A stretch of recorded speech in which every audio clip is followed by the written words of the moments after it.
na ako ng elevator para exercise na rin.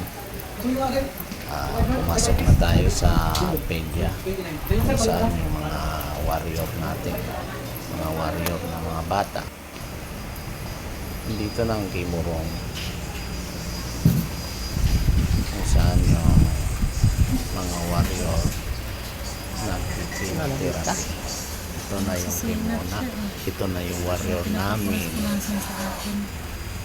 May sinat daw siya. Mga resort na nga daw ng ikay mo kasi gusto daw nila ispaldo na. Alaga ni mama.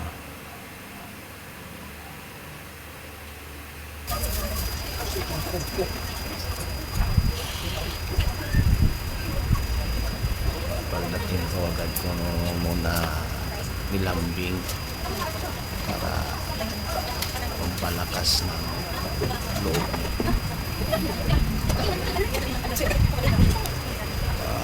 Sinasabihan ko ang anak ko na magpalakas siya para ma-overcome niya yung gamot na itupos tuturok na naman sa kanya. Kasi alam naman natin na ang chemotherapy ay talagang pinapatay ang mga bad cell at good cells para lang mawala ang cancer sa katawan niya. Para maging malakas ang loob niya, kailangan maging malakas din ang mga loob ng mga magulang para hindi pakita sa kanya na pinanggina. Kasi sa amin siya humuhulot ng lakas para magpatuloy sa buhay. Kaya kahit mahirap, pinipilit namin ipakita sa kanya na ang buhay ay talagang magpatuloy.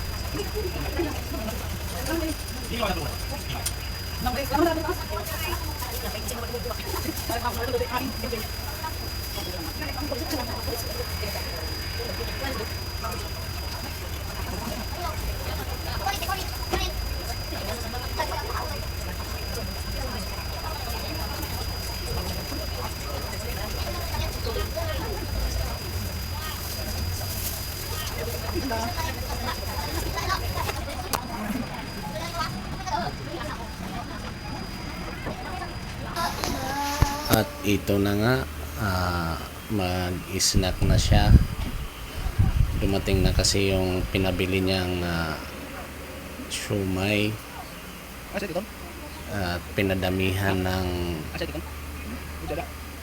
tuyo kasi kailangan daw niya ng sodium. Kulang daw siya ng sodium, sabi ng doktor. Kaya kailangan daw siya kumain ng maalat. Kaya mag-snack na siya ng siomai.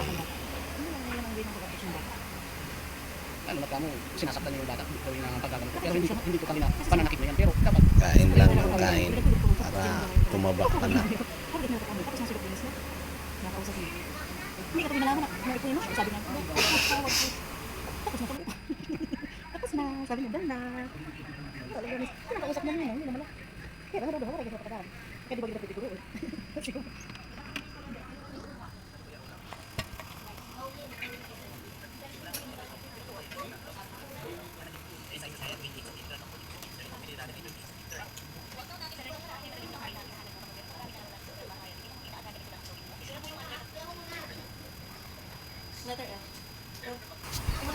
Kaya dito, tinitest ko yung ilaw kasi medyo madilim.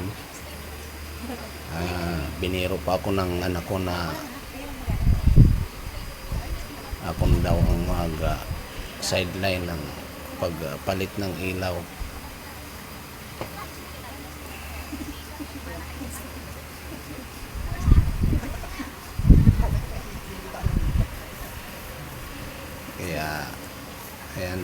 snack na rin kami dahil nagutom na rin ako.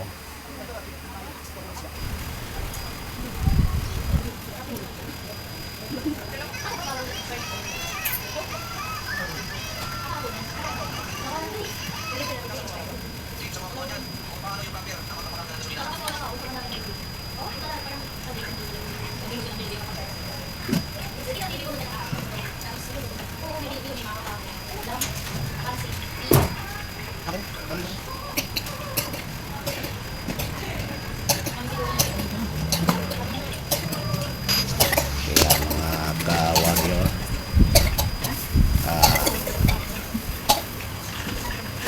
samahan niyo ako at salamat sa panonood niyo.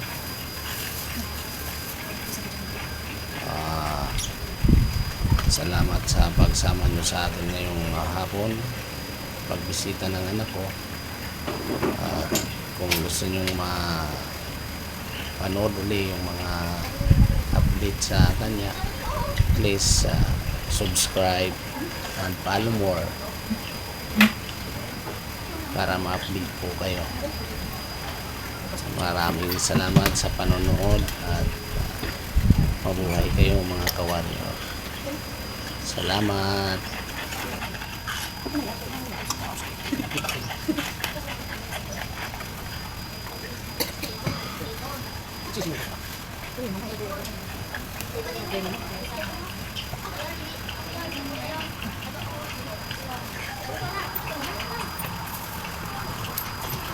Ibalik ka ba?